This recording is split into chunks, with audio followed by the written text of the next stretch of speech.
Olá, eu sou a jornalista Daniela Deben, do Sonar Jornalismo, um projeto independente que nasce para acompanhar as eleições municipais aqui em Rio Grande em 2024. E para isso nós vamos estamos fazendo uma série de entrevistas com os candidatos a prefeito e hoje conversaremos com o candidato pelo Partido Democracia Cristã, Cláudio Esperon, doutor Esperon. Muito obrigada pela tua presença aqui. Antes eu só queria explicar que para garantir a isonomia das entrevistas nós vamos fazer o tempo de 1 hora para todos os candidatos. Após essa 1 hora a gente vai dar 3 minutos de tempo para que o candidato possa fazer as suas considerações finais. A apresentação desse programa é minha e a técnica é do jornalista, meu colega José Bruno Bratti. Então a gente pode começar a contar o tempo a partir de agora Então, seja bem-vindo, obrigada pela tua presença aqui no nosso programa. Muito obrigado, Daniela, é uma satisfação e já de antemão me congratular pela tua iniciativa, pelo teu empreendedorismo e acreditar bastante ainda que a nossa cidade realmente tem esse potencial e nós precisamos, até já trazendo para a parte política, realmente resgatar nosso bairrismo, a nossa dignidade que infelizmente nos últimos tempos tem sido tão vilipendiada, né? Também me congratular com o Bruno, né, que também está aqui te amadrinhando nessa tarde. Bom, para começar, tu falas no teu programa de governo em relação à gestão ali da prefeitura e enxugamento do secretariado. E eu queria começar te perguntando se já tens uma ideia de quais secretarias seriam cortadas, qual é o teu posicionamento a respeito disso? Certo. Na realidade, em relação às secretarias, nós precisamos, além de uma reestruturação nas mais diferentes secretarias, valorizar os servidores públicos municipais, que muitos governos botam a culpa no não funcionamento da máquina pública, que os servidores seriam os vilões, ao mesmo tempo que esses servidores também não são valorizados. Então nós temos que reestruturar as secretarias na maior agilidade, né, no atendimento ao cidadão, com mais austeridade e também na valorização, não só, lógico, né, na parte do plano de carreira. Pasmem os senhores e as senhoras que nos assistem, um operário da prefeitura ganha menos que o salário mínimo, que isso inclusive é uma ilegalidade. Não existe exames periódicos em relação à saúde dos trabalhadores do município. Até o próprio Ministério do Trabalho, nas empresas privadas, eu também sou servidor federal e na universidade, evidentemente, que há um cuidado com seus servidores. Então, mas mais objetivamente, nós queremos reduzir o número de secretarias, mas no mínimo 70% dos secretários serão servidores de carreira concursados do município. Aí, essa decisão de corte seria um estudo? Um estudo, sem dúvida, né? E daqui a pouco não adianta ter secretarias sem a mínima estrutura. Falando também em relação às coordenadorias do interior do município, nós queremos inovar no seguinte sentido: o nosso partido, a Democracia Cristã 27, esse nosso projeto, inclusive, nós não contamos com coligação, federação. Nós, até coincidentemente, o logotipo do partido é uma aliança. Então eu tenho dito durante a campanha, nós temos uma aliança com Deus, um partido cristão a favor Deus, família e pátria. Não é Deus, pátria e família, porque as famílias é que formam a pátria. Então muitos usam esse termo, ao meu ver, errado, porque a família é a célula máter da sociedade. Então nós não temos uma colcha de retalhos, coligações aí com 8, 9 partidos que já lotearam. Bom, tal partido elegeu 2 vereadores, tem que ter 2 secretarias. E aí começa a ficar refém da Câmara de Vereadores, aí acaba alguns projetos que entram na Câmara e acabam sendo cruciais para a comunidade, mas aí começa a barganha por cargos. Então, na realidade, nossa chapa é pura. Uma outra situação do partido é o seguinte: nós praticamente não temos fundo partidário.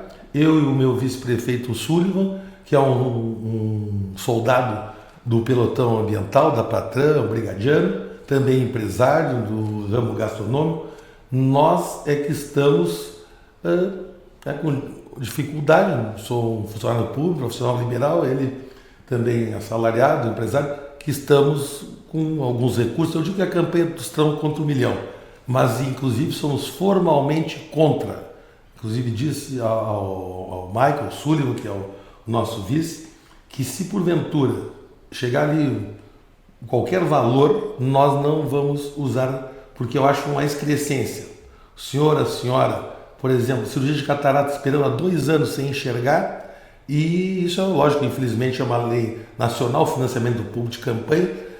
O senhor, a senhora acham justo a pessoa ficar aguardando uma cirurgia há 2 anos, pessoas com diagnóstico de tumores até bastante radical, na fila da morte, eu como profissional da saúde, e estarem aí campanhas milionárias, a cidade, a parte visual poluída, já inclusive nem se sabe de quem é o candidato, e aí partidos com fundos partidários, e aí faltando dinheiro na saúde, nas creches, nas escolas, não remunerando os professores, os médicos, os diferentes profissionais. O senhor falou das alianças. Certo. A gente sabe, a gente vive num sistema em que, para que o executivo consiga aprovar suas políticas públicas, o seu programa de governo, sim, a gente precisa do apoio legislativo. Claro.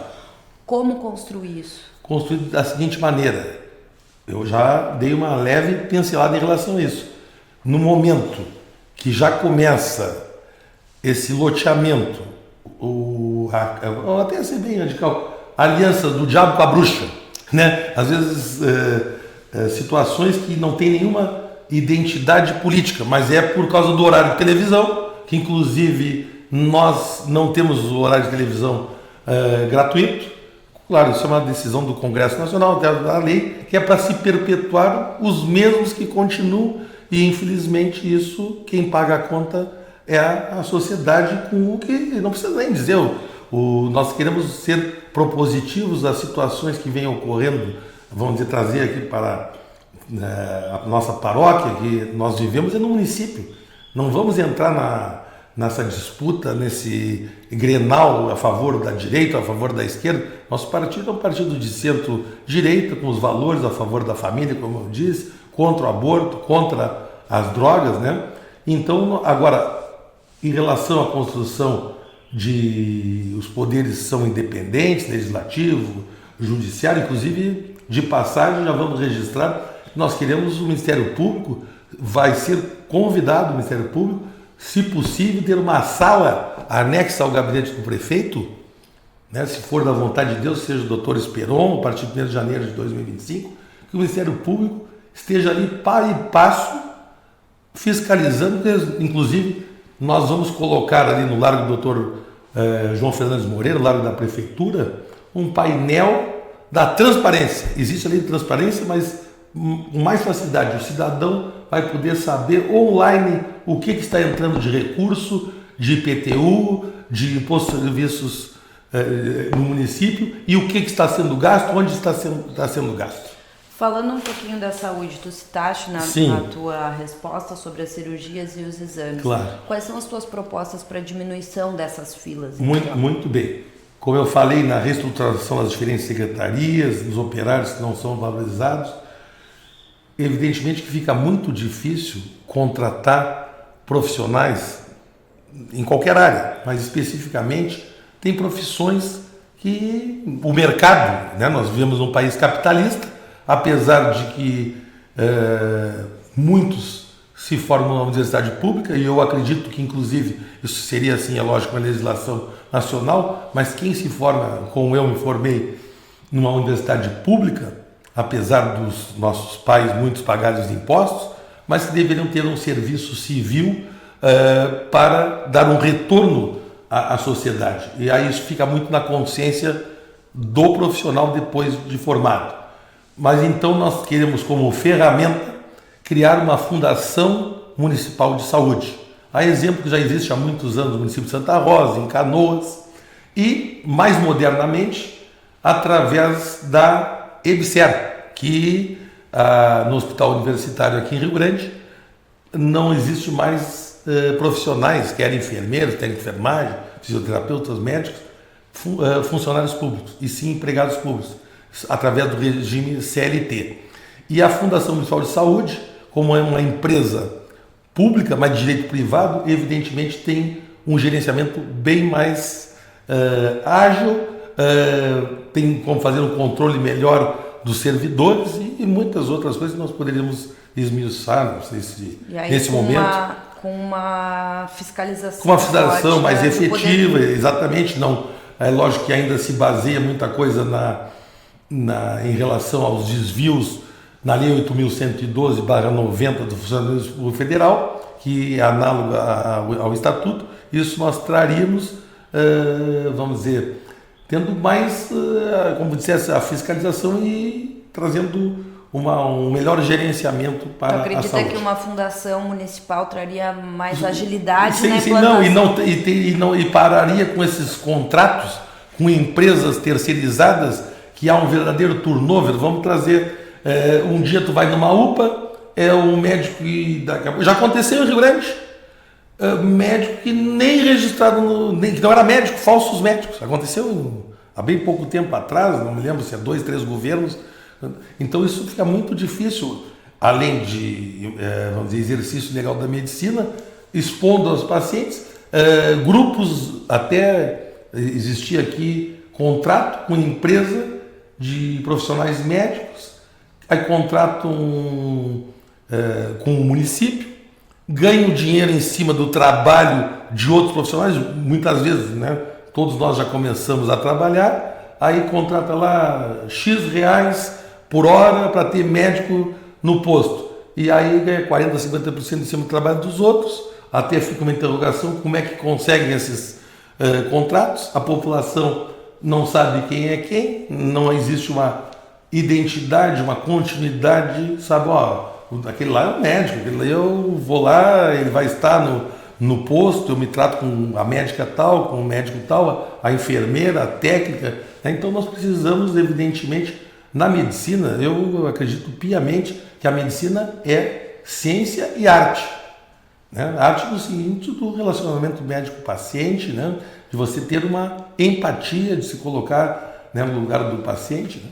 Quando tu falaste isso de conhecer o médico, eu lembrei sobre a estratégia de saúde da família. E da qual eu atendo em Domingos Petrolini desde o ano de 2012. Trabalhei também na estratégia na Turutama, né?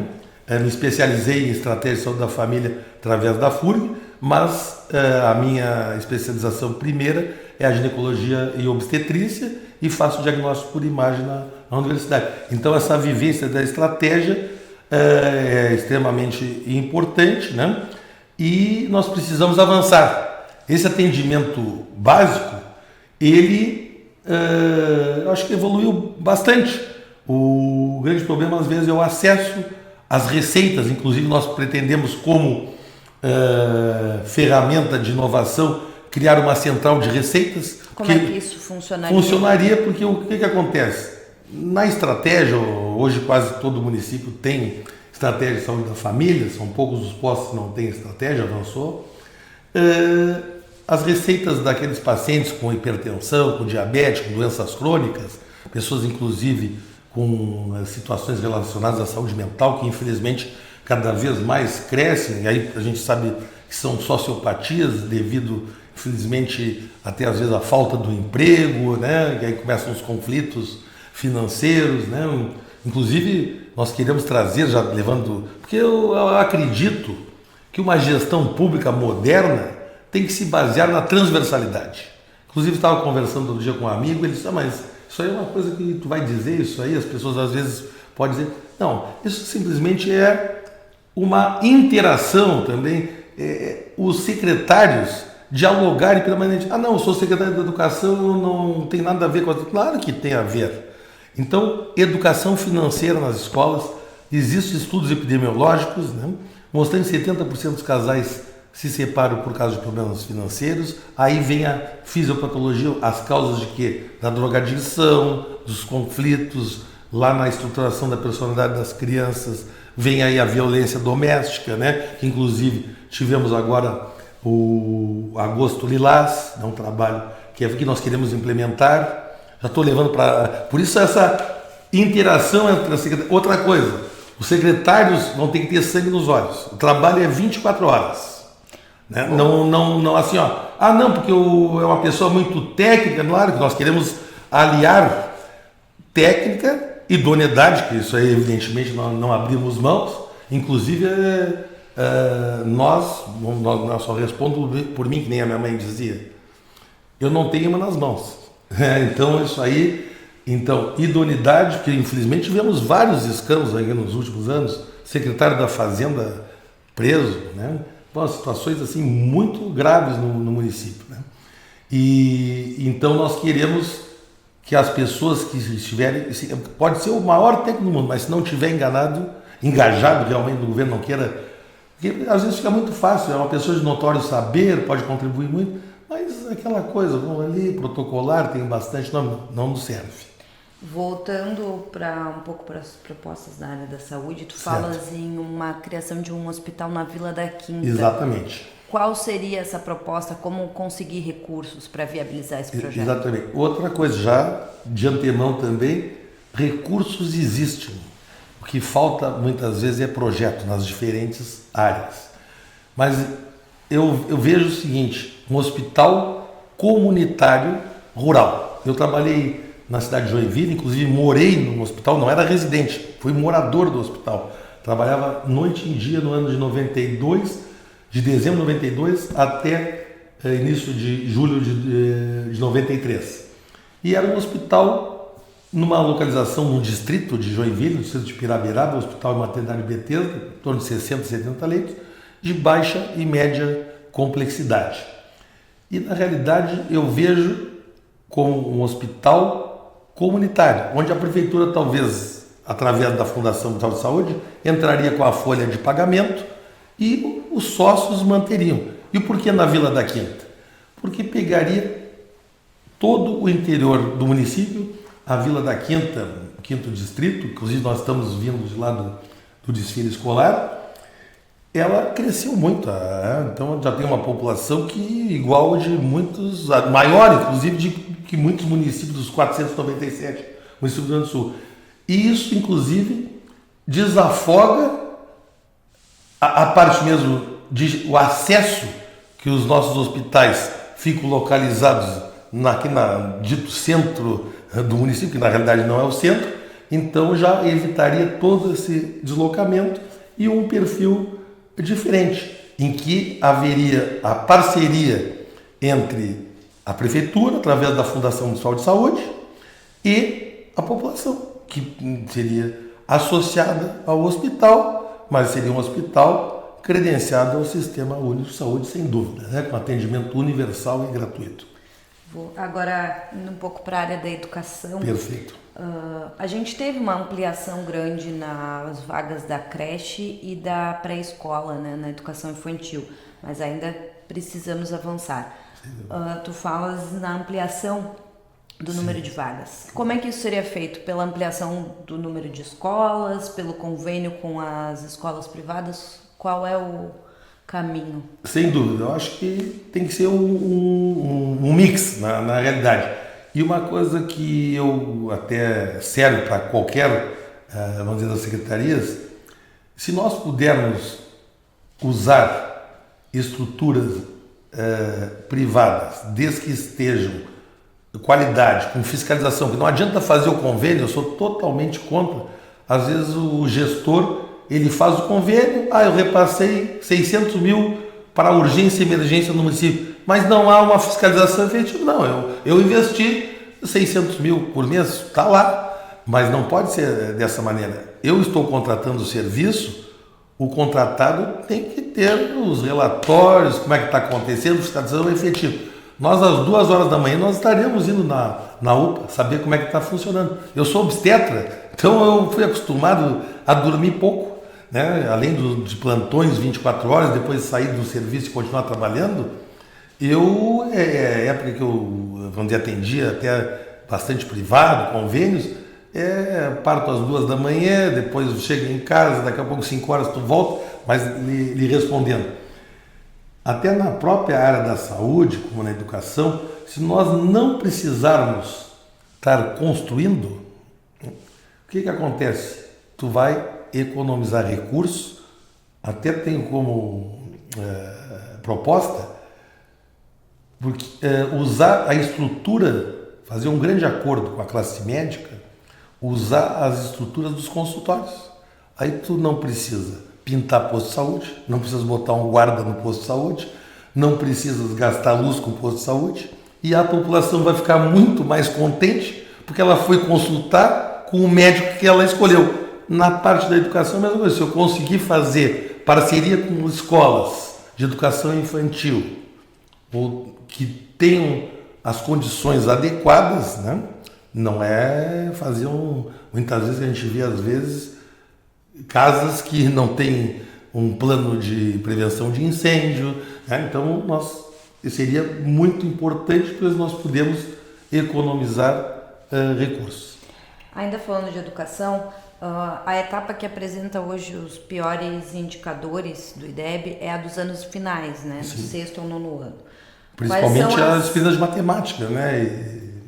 Quais são as metas do seu governo para, então, melhoria na qualidade dessa etapa da educação? Evidentemente que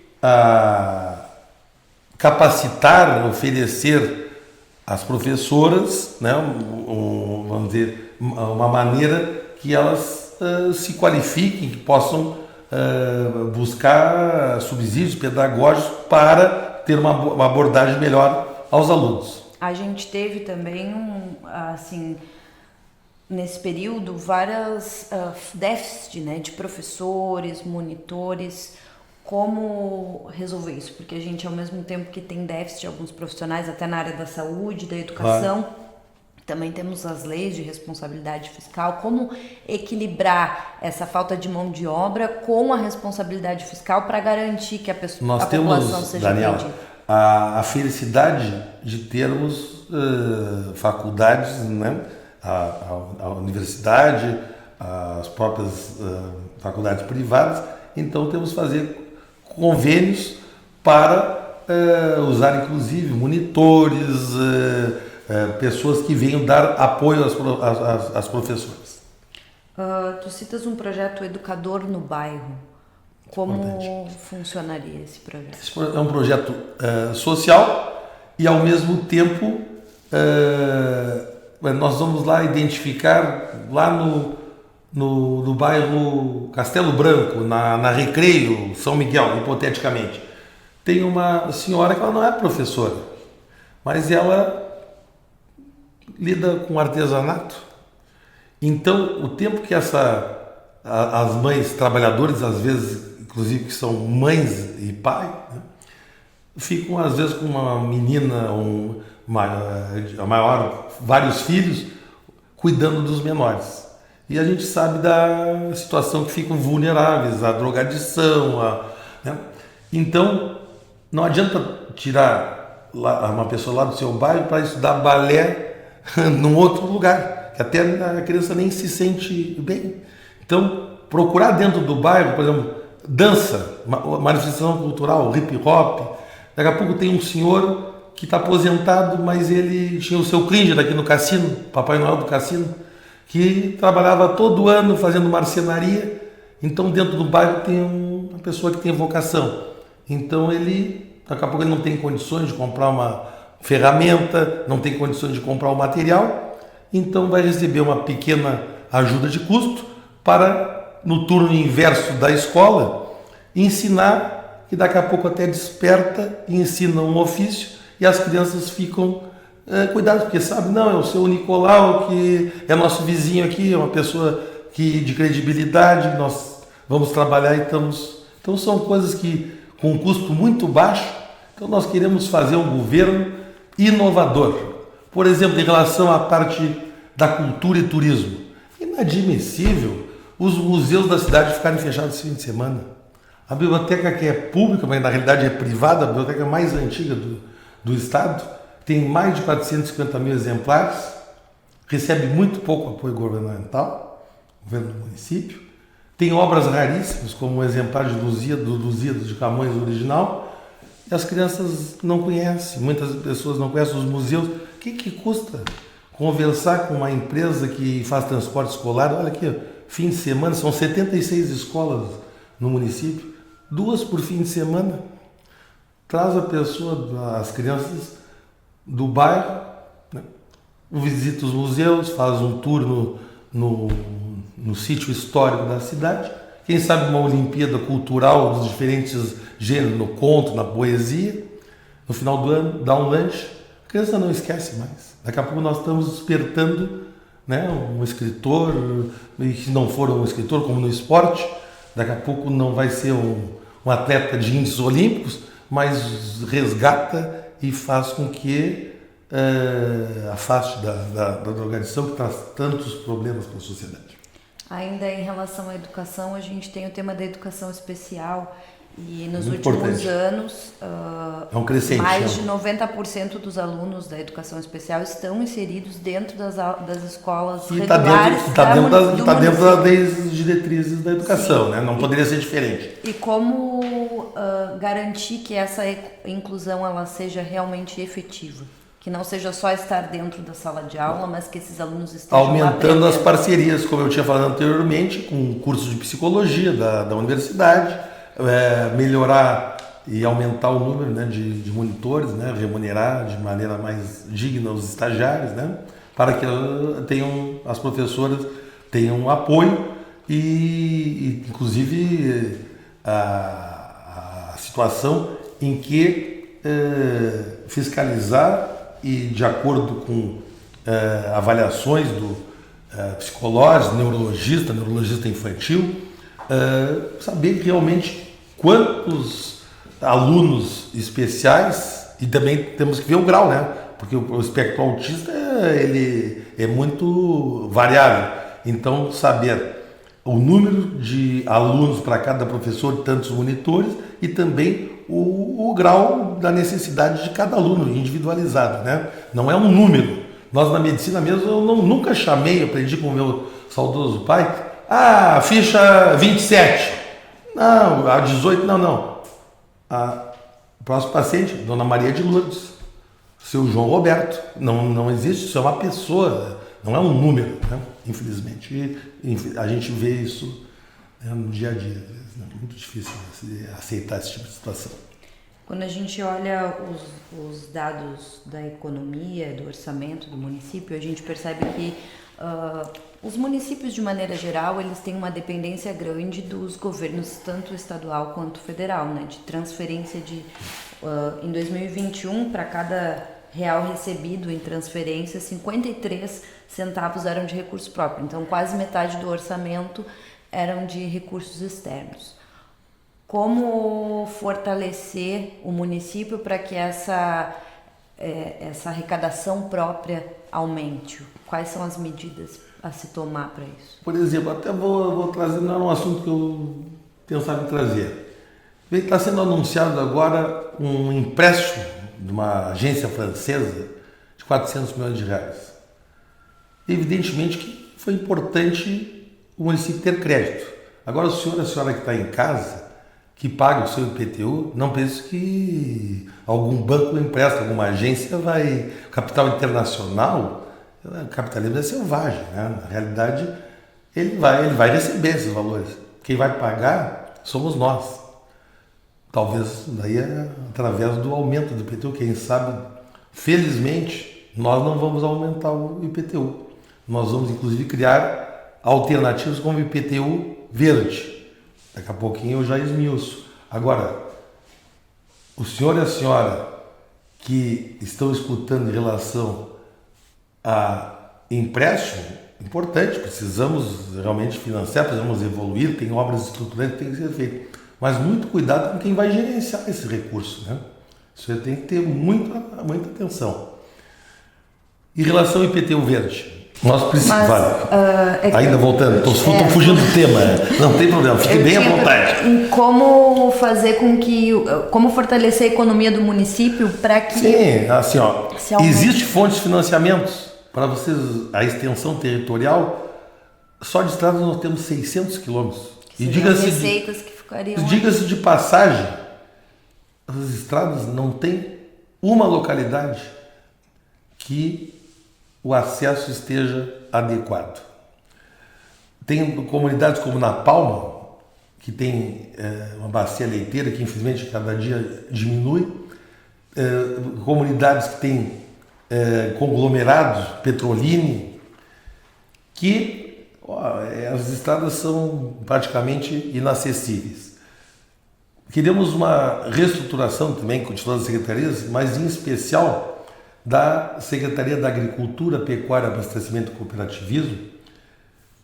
Nós perdemos, no momento aquele do boom do polo naval, de fomentar a agroindústria, a produção primária. No meu governo, eu quero que nós seja dado o pontapé inicial de nós sermos o abastecimento do município seja feito pelos produtores do município e criação de agroindústrias. A bacia leiteira, já houve uma produção de 60, 80 mil litros de leite no município.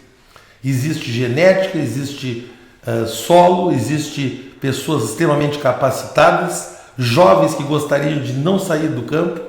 Nem todo mundo vai trabalhar no polo naval, nem todo mundo vai trabalhar no setor. Então nós temos hoje propriedades que estão abandonadas, a Ilha dos Marinheiros. Agora é admissível buscar uva em Caxias para fazer a bebida acima do município, a Jurupiga. Nós temos uma produtora ali na localidade da Palma que produz suco de uva, também tendo que trazer na própria Ilha dos Marinheiros. Então, essa Ilha dos Marinheiros já foi o celeiro do estado na produção de hortigranjeiros. Temos que investir na fruticultura, mas nós temos que iniciar. Nós vamos colher isso aí a médio e longo prazo, mas se ninguém iniciar, nós vamos continuar na mesma mesmice. A monocultura da cebola. Então vamos fazer um zoneamento agropecuário, identificar as potencialidades e fomentar a agroindústria, a produção primária para agregar valor. O leite, hoje, sai de Rio Grande, vai ser beneficiado no município de Teutônia. Quem paga o frete, sabe quem é? É o produtor rural de Rio Grande que paga. Então, ficaria mais dinheiro no bolso do produtor e, evidentemente, com a agroindústria, o próprio ICM seria gerado em Rio Grande. Por exemplo, empresas de ônibus que fazem a linha de Rio Grande, os ônibus são emplacados em Santa Maria, o retorno do IPVA. Então, tem muito gargalo para arrecadar no município. Nem vou falar em outras situações, vamos até ficar, vamos dizer, nesse momento, em silêncio. Não, até eu acho que é mais silêncio, ficar de luto. Tu estás de preto, né? Desculpa, às vezes, de vez em quando a gente é um pouco irreverente. E de que maneira a gente pode investir também no setor pesqueiro, levando em consideração também a melhoria da renda do pescador artesanal? Evidentemente que eu me recordo que a grande reclamação, muitas vezes na cidade, que era vinda a Portugal, a gente passava e sentia o cheiro do pescado, mas era o cheiro do progresso, porque a nossa cidade, evidentemente, ela é rica em tudo. Parece que até uma pretensão, a cidade é a cidade mais rica do estado. É que, infelizmente, nós, muitas vezes, as nossas representações políticas, a nível estadual e federal, se contentaram em empregar parentes no Porto, em alguns outros lugares. Então, o tal do nepotismo, né? E aí não pode ficar contra o governador, não pode, porque senão meus parentes vão sair. Então, o setor pesqueiro, eu me lembro, a bandeira branca que tinha na porta da Furtado, Figueiredo, Rui Amaral, as pessoas vinham para Rio Grande, havia dificuldade em conseguir, na safra dos diferentes pescados, funcionários, tarefeiras, circulava realmente a economia. Santa Catarina, a Universidade Federal de Santa Catarina, vamos dizer que o clima é outro, não sei, mas tem que ter alguma outra maneira, a situação mesmo do camarão. O ano que não tem camarão, agora quando tem camarão, o pescador fica na mão do atravessador, vendendo por um preço, fazer uma cooperativa, buscar recursos para câmaras frigoríficas, por exemplo, eu pesquei 1.000 quilos, eu não preciso vender os 1.000 quilos na mesma semana, vai ficar estocado, estou precisando de dinheiro, eu vou vender 100 quilos, o outro pescou 2.000, vai vender 300, e aí não morre todo mundo abraçado.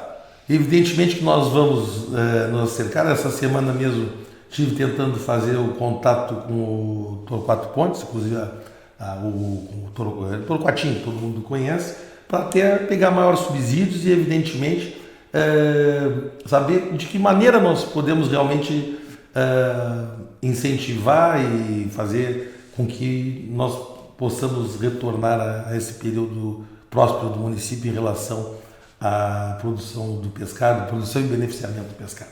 Quando tu falaste em agricultura, tu citaste o interior do município, e uma das tuas propostas seria um fundo municipal para as ilhas também. Sim. E aí eu queria saber como que tu pensaste isso, de onde sairia verbas para abastecimento desse fundo? Através do convênio, até inclusive com o Ministério do Turismo. Não sei se tu viste no plano de governo, talvez aí através de uma empresa privada, uma concessão, por que não ter um teleferro ligando a Ponta da Henrique Pancada à localidade do Porto do Rei? Seria uma atração turística e facilitaria até o trânsito, né? Os ilhéus e o continente. Então, nós podemos buscar através de órgãos públicos ou através até de uma parceria ou através de investidores que queiram explorar com restaurantes. Imagina, as pessoas vão visitar lá o Cristo Redentor encantado. Então, nós temos essas belezas naturais, uma situação ímpar que nós precisamos explorar e facilitar, inclusive, o deslocamento entre o continente e a Ilha dos Marinheiros, que inclusive é a maior ilha do estado, né? Tu falaste do turismo nas ilhas. Quais são as outras propostas para fortalecimento do setor turístico? Aqui o Balneário Cassino, né, que nós precisamos viver o cassino o ano inteiro. Isso parece até uma coisa já batida demais. Uma coisa simples também, estruturar a parte da pavimentação do cassino. As pessoas já recolhem o IPTU, mas queremos também colocar à disposição as parcerias que já ocorreram no passado, né? Eu mesmo sou morador do interior do município, moro no 3º distrito de Povo Novo, mas tenho também residência aqui no Cassino. Na época, os moradores fizeram uma parceria e acabaram entrando com algum recurso para que as ruas fossem calçadas. Então precisamos melhorar o sistema viário, trazer atrações nacionais, festivais, a parte do turismo náutico também, competições relacionadas à pesca, integração com o município de Santa Vitória, de Chuí, que nós temos essa maneira talvez única de ter a própria pessoa criar o TAIM, né, um parque nacional, mas aí é uma frente de prefeitos que, através do governo federal, criar um parque nacional. No teu programa tu falas, né, na necessidade de desburocratização, de agilidade nos alvarás e nos processos de licenciamento. Sim. Às vezes, né, quando as pessoas escutam isso, algumas pessoas se assustam pela questão ambiental. Qual é o valor que o meio ambiente iria ter, por exemplo, no teu governo? Sim. E desburocratizar seria agilizar esse licenciamento ambiental? Mas não uma Copa Franca, de maneira nenhuma, com muita responsabilidade, pois evidentemente a natureza cobra. E evidentemente a segunda lei de Newton diz ação e reação. O que nós fizemos de mal para a natureza, ela acaba nos devolvendo. Então, agora não pode ficar aquela situação, tá dentro da gaveta, passa aqui, não. Temos que ter a maior responsabilidade, né? Porque senão é a natureza que vai nos cobrar, mas ao mesmo tempo não podemos ficar criando dificuldade para vender facilidade. Temos que terminar, porque tem muita venda de dificuldade para depois vender facilidade. Tu tinha citado lá no início sobre o IPTU verde. Isso. O que é o IPTU verde? Ao longo de vários bairros, às vezes a gente vê, por isso que é importante também nessa transversalidade e integração, eu tinha falado sobre a educação financeira, a educação ambiental nas escolas, a educação de trânsito, também para o setor do tradicionalismo, a educação da cultura gaúcha, mas em relação especificamente ao IPTU verde, além de inserir nas escolas a educação ambiental mais fortemente, não apenas uma semana, não, lógico, pílulas, né, em relação a isso durante o ano. E por quê? Vocês devem recordar, são bastante jovens, logo que apareceu o uso do cinto de segurança, todo mundo achava bobagem. Investiram nas crianças e aí a gente começou, entrava no carro, os filhos diziam, aí o cinto. Então, para nós transformarmos a sociedade, só através da educação. IPTU verde seria o seguinte, no BGV, nosso querido Cedro, existia uma associação de quarteirões quando eu era criança. Então, aquela associação de quarteirões, os moradores cuidavam, às vezes, da segurança, como é que estava ocorrendo no bairro. Então, o bairro teria os agentes ambientais não remunerados, mas haveria um desconto no IPTU em relação à conservação do próprio bairro, a responsabilidade daquele bairro. Então, o vizinho, aquele infelizmente que é a exceção, que não teve a educação ambiental adequada e que prejudica toda uma comunidade, 98% são pessoas que fazem as coisas corretamente e acabam, por causa às vezes de menos 2%, pagando caro.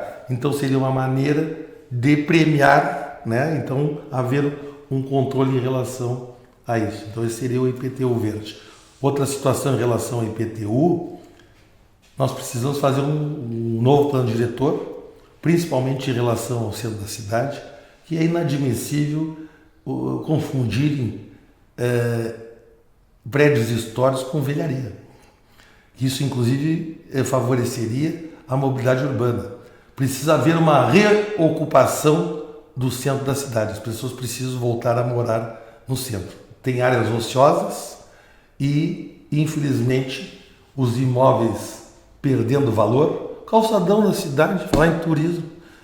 Olha, não preciso dizer, né? O verdadeiro tobogã, acessibilidade.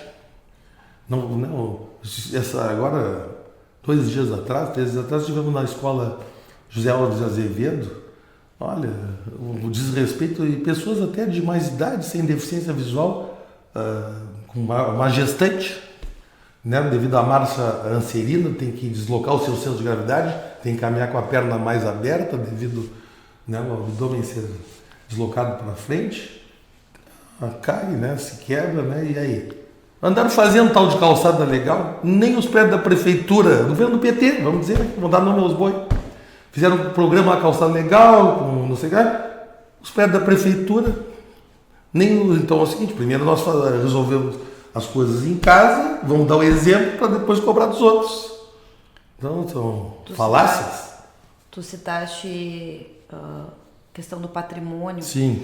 Hoje a gente tem um problema de preservação do nosso patrimônio histórico. Alguns prédios, como Cassino dos Mestres, a gente sempre lembra. Sim. Como fazer para trabalhar essa preservação? Como buscar um grande acordo com o Ministério Público, foi o que eu disse. Se tem situações que são irrecuperáveis, nós não vamos estar mais assistindo a esse tipo de situação. Que isso, pelo contrário, acaba sendo pejorativo para a nossa cidade. Quando nós temos uma das maiores obras do mundo de engenharia, que é os Moles da Barra, que a viabilizou construir essa riqueza que é o nosso porto. Aí a pessoa passa em frente da refinaria, a primeira refinaria de 1937, a refinaria Ipiranga. A pessoa passa ali na entrada do BGV, indo para Santa Teresa, e vê um lixão. Não vou nem falar no lixo em todos os bairros. A pessoa vai e vem com aquela expectativa, poucas pessoas voltam, né? Por isso que eu digo que tem que ser tudo integrado, a transversalidade. Não pode falar assim, em turismo não tem infraestrutura. Por exemplo, capacitação de agentes de turismo. Muitas vezes desembarcam aí os transatlantes quando vêm a Rio Grande, pegam um ônibus e vão para Pelotas. Outra coisa, em relação às feiras livres, feira do produtor, é inadmissível darem alvará para nada contra, para produtor do Arroio do Padre, São Lourenço. Vai tentar tirar um alvará para vender alguma coisa em Pelotas, ver se tu tira o alvará. Então nós temos, o dinheiro tem que ficar aqui em Rio Grande. Tu falaste do lixo e falando ainda em meio ambiente, eu queria saber como garantir então uma gestão eficiente dos resíduos sólidos no município. Através desses agentes ambientais, cooperativas, agora mesmo em Porto Alegre, tem uma empresa sem custo para o município que está interessada no vidro. Então, colocou dispensers para a população colocar tudo que for de caco de vidro, de garrafa. Então, essa própria cooperativa reforçar as que já existe e ampliar no próprio bairro para evitar o deslocamento, né? E fazer com que não fique na mão de atravessadores que compram a preço vil, fazer contato com os diferentes compradores desses resíduos para que esse dinheiro venha para os cooperativados e não ter que ir lá vender para o fulaninho, para o beltraninho, que paga um preço vil e que muitas vezes inviabiliza que os catadores, que são verdadeiros agentes ambientais, daqui a pouco nem é interessante para eles que eles façam esse importante papel para a sociedade. Nós vivenciamos a questão das enchentes e estamos vivendo vários eventos climáticos extremos no país. A própria seca no restante do país, né? Os incêndios, certo. Inclusive, né? E como preparar a cidade para o enfrentamento a esses eventos climáticos extremos que vão ser cada vez mais comuns? Sim, sem dúvida. Em relação à parte das cheias, né?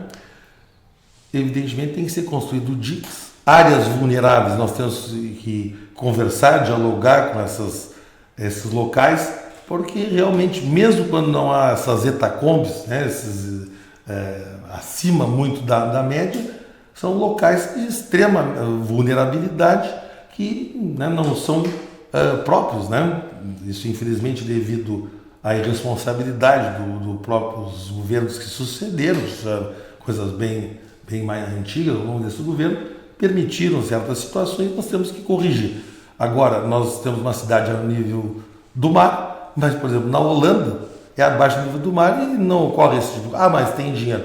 Mas, evidentemente, que nós temos que ter as casas de bombas ampliadas, um monitoramento, um plano de contingenciamento efetivo, não ficando ali um esperando pelo outro, civil, infelizmente uma defesa civil muito inoperante, né? Com dificuldade de concatenação e a própria população nessa parte da educação ambiental. Outra coisa, as bocas de lobo, parece que é pouco, mas o canalete da Major Carlos Pinto, imagina como essas gerações antigas fizeram situações e o que foi feito desde aquela época para proteger a cidade. A situação do assoreamento, aí, bom, tem a ver com o governo do estado, lá no Jacuí, porque toda a água deságua aqui na boca da barra. Então, os municípios como Rio Grande, Pelotas, da Lagoa dos Patos, têm que exigir dos municípios lá da metade norte, através do governo do estado, que esse desassoreamento seja feito, porque acaba realmente, tanto que começa a enchente lá e acaba depois, dias depois, semanas depois, inexoravelmente desaguando, né? Então, nós temos que estar vigilantes e cobrando também em relação ao governo do estado para que haja um desassoreamento, a dragagem lá dos rios, lá da bacia do Jacuí. Tu citaste alguns bairros que muitas vezes são lugares onde as pessoas estão, mas que tiveram um crescimento desordenado na cidade. E qual seria a solução para isso? Regularização fundiária, remoção dessas famílias para projetos habitacionais? Assim, na realidade, a regularização fundiária, porque olha a tranquilidade da pessoa ter o seu lote, a sua casa própria, até para ter realmente a dignidade de ter o seu endereço, poder abrir uma conta num banco. Agora, nós precisamos construir bairros populares planejados, sustentáveis. Está no plano de governo e o cassino cresce dia a dia. A valorização dos imóveis é muito grande. Hoje em dia, o sonho do consumo é revender no centro, morar no cassino, no bolacho, mas evidentemente que chega um momento que não comporta. No Povo Novo mesmo. Existem áreas aí ao longo da BR-392 e outras áreas, e aí esse deslocamento de pessoas que quiserem, na realidade ninguém vai, vamos dizer, arbitrariamente, as pessoas que quiserem, então buscar recursos através da Caixa Econômica Federal, que é quem traz a parte de financiamento para os loteamentos, para casas, apartamentos, e mais bairros planejados, populares, sustentáveis e que, além dos equipamentos comunitários, como praças, escolas, lá postos de saúde, tenham áreas de comércio. Então, por exemplo, a pessoa mora num bairro, tem uma oficina, tem um armazém, ela vai ter a tranquilidade que ela está se mudando, mas daqui a pouco ela está indo para uma comunidade, daqui a pouco são os mesmos vizinhos, ou quase todos, e ele vai continuar naquele mesmo ramo dele. Porque muitas vezes as pessoas passam por essas situações porque ela já está, vamos dizer, estabelecida e tem medo de perder a clientela e ir para um outro lugar diferente. Então isso nós vamos discutir, não é uma coisa definitiva, mas eu acho importante. Em relação a sustentáveis, voltando, não falamos muito da área da segurança, o cercamento eletrônico da cidade e, inclusive, sustentáveis no sentido, né, de usar energia solar, as energias alternativas. Né? O cercamento seria câmeras de monitoramento em toda a cidade? Em toda a cidade, né? A Lei 13.675, que criou o Sistema Único de Segurança Pública, inclusive o município perdeu verbas, né, convênios, né, quando já poderíamos ter avançado em relação a esse cercamento eletrônico, né, e trazendo ainda, nós de passagem falamos sobre o Agosto Lilás, no primeiro semestre foram 500 ocorrências de violência doméstica. Então nós queremos investir pesado em convênios com clínicas de psicologia para acolher as mulheres e as crianças vítimas da violência doméstica, inclusive criando cursos profissionalizantes para que a mulher possa realmente ter a tranquilidade de se libertar para poder realmente, porque muitas vezes as pessoas estão convivendo e não conseguem se tolerar mais, e aí gera toda essa situação até culminando, né, com o feminicídio, porque não tem uma maneira de se sustentar, não tem como vender o imóvel, né? Então temos que realmente estar muito atentos em relação a isso e também projetos socioeducativos. Ainda na área... Porque senão nós vamos ficar só enxugando gelo, né? Não tem quem resista a ficar só na terapêutica, temos que fazer a prevenção. A gente está se encaminhando para o final do programa, mas antes eu queria continuar falando sobre a questão da segurança pública. A gente sabe que a responsabilidade principal dessa área é do governo do estado, mas o município pode realizar muitas ações. Sem dúvida, que nós temos a guarda municipal, o próprio agente de trânsito, que então, evidentemente, nós temos que ter um convênio, um apoio com a Brigada Militar, inclusive, falando em relação ao homem e à mulher do campo, nós queremos trazer para Rio Grande uma delegacia especializada de combate ao objeto e aos crimes rurais, pois nós estamos vinculados ao município de Camaquã. E, na realidade, eu acho que nós temos que ter a tranquilidade no interior do município aqui para os nossos produtores rurais. Mas a minha pergunta é em relação às ações preventivas na área de segurança. Sim, o cercamento eletrônico, valorização da Guarda Municipal, convênio com a Brigada Militar, uma integração com o serviço de inteligência da própria Polícia Civil também, né? Então seria mais ou menos por aí. Como tu citaste o abandono do centro histórico, como fazer, eu não falo aqui só do centro histórico, mas na cidade de maneira geral, como fazer para que as pessoas ocupem efetivamente e vivam a cidade, ocupem as ruas da cidade? O que temos que fazer? Procurar que aqueles imóveis que estão abandonados, que não estão exercendo uma função social e que estão fora do preço de mercado, senão nós vamos sobretaxar. Não adianta lá pedir um valor esdrúxulo por um aluguel em pontos comerciais e os imóveis ficaram fechados. E é a mesma situação. Imóveis que estão escorados em varas de eucalipto, as pessoas correndo risco. E para que está servindo esse tipo de propriedade? Está a Constituição Federal, né, o interesse público, o interesse social da propriedade. IPTU progressivo. IPTU progressivo, sem dúvida, né? Não, eu falo assim das ocupações das ruas mesmo, dos espaços públicos. Por exemplo, é lógico, ali no mercado público, você assistir, claro que as pessoas têm que desembarcar, são pessoas que moram em Rio Grande, talvez gastem em Rio Grande, porque tem muitas pessoas que, inclusive, do polo naval, gastam 20%, outros 80%, mesmo no boom do polo naval, ia para fora de Rio Grande. Eu não concordo com a lancha que vem de São José do Norte, com os trabalhadores desembarcarem naquele local que poderia ser um restaurante, né? Um restaurante panorâmico, né? Porque também em relação ao turismo nós não podemos ter um navio, um barco para as pessoas jantarem, fazer uma refeição, né, a bordo. Então, outra situação, a balsa para São José do Norte. Agora faz uma revitalização, até deixando uma interrogação, achei que não ficou adequada a revitalização da Riachuelo, o tempo que durou e ficou um verdadeiro tobogã.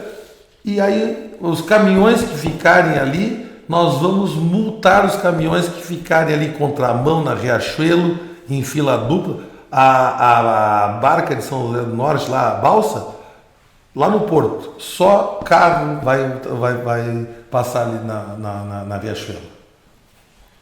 E falando em espaços de lazer e de esporte, como valorizar esses espaços na cidade? Aqui no cassino mesmo, nós vemos ali algum equipamento que estava sendo construído, abandonado. Há quanto tempo?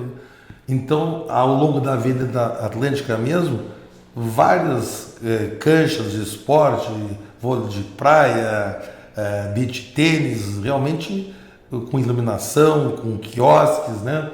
A pista de skate já temos, então oportunizar a população ter o seu lazer, o seu esporte, que isso tudo é saúde física e mental. E o fortalecimento da zeladoria do município? Aí nós estamos falando sobre a parte da coleta de lixo, da limpeza urbana. Da limpeza urbana, sem dúvida, né? Estaremos atentos, evidentemente, não deixaremos para os últimos dias do governo dar uma lambida, como agora há poucos dias nós estamos vendo ali uma casquinha de asfalto, que nem tem aquele termo para inglês ver, né? Encerramos agora a 1 hora de entrevista com o candidato e vamos dar mais 3 minutos para que ele possa fazer as suas considerações finais. Mais uma vez agradecer a oportunidade, me congratular contigo, Daniela, com o Bruno Bratti pela iniciativa e dizer ao cidadão e à cidadã rio-grandina, o jovem que está desalentado com a nossa cidade, que nós precisamos realmente fazer uma reengenharia no modelo econômico que passa por uma geração de empregos. Não falamos sobre, daqui a pouco, uma alternativa, porque sabe por quê? Aqui na região nós temos o município de Piratini, no próprio Albardão aqui, florestas enormes de pinos. Daqui a pouco treinar mão de obra para formar pessoas em marcenaria. Nós temos curso de arquitetura. Por que não lá em Bento Gonçalves está saturado, não ter um polo moveleiro? Então nós queremos fazer contato com empresas que queiram vir. Nós temos, através do governo do estado, o Fundopem, tem o Proed, nós temos 500 hectares ainda disponíveis no distrito industrial. Então o governo do município, até eu penso também, não é uma decisão, mas nós estamos estudando, dentro do enxugamento, sobrar espaço para nós termos uma secretaria especial, pelo menos um escritório em Brasília, para não ficarmos reféns e sim acompanharmos lá os deputados federais do Rio Grande do Sul, ou que a Prefeitura de Rio Grande seja vista no dia a dia, onde está o centro do poder e onde estão as maiores fontes de financiamento, para alavancarmos um município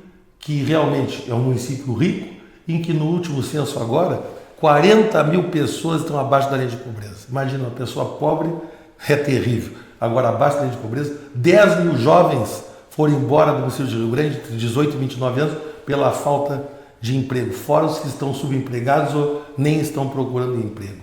Então, eu quero dizer a ti que está nos assistindo, que nós diuturnamente estaremos dedicando, pois nós optamos ficar em Rio Grande. Tive a oportunidade, cheguei a trabalhar fora do município, era bastante jovem, a razão jamais poderia ter deixado eu retornar, porque profissional financeiramente estava muito bem situado, mas optei de voltar para a terra dos meus pais, para a minha terra, e eu acho que se Deus quiser nos usar, se for da vontade de Deus, a partir do dia 1º de janeiro de 2025, me colocar a serviço, ser um pregador de uma esperança, de uma boa nova, de bons ventos que volte a soprar no nosso município, tempos de pleno emprego, e havendo emprego, há saúde, há educação e bem-estar para todos os cidadãos e cidadãs rio-grandinos. Um baita abraço para todos e junto com vocês faremos um baita governo. Obrigada pela tua presença aqui no programa. Nós agradecemos também a todos que nos acompanharam até aqui e te convidamos para nos seguir no Instagram, @sonarjornalismo. Muito obrigada, até mais!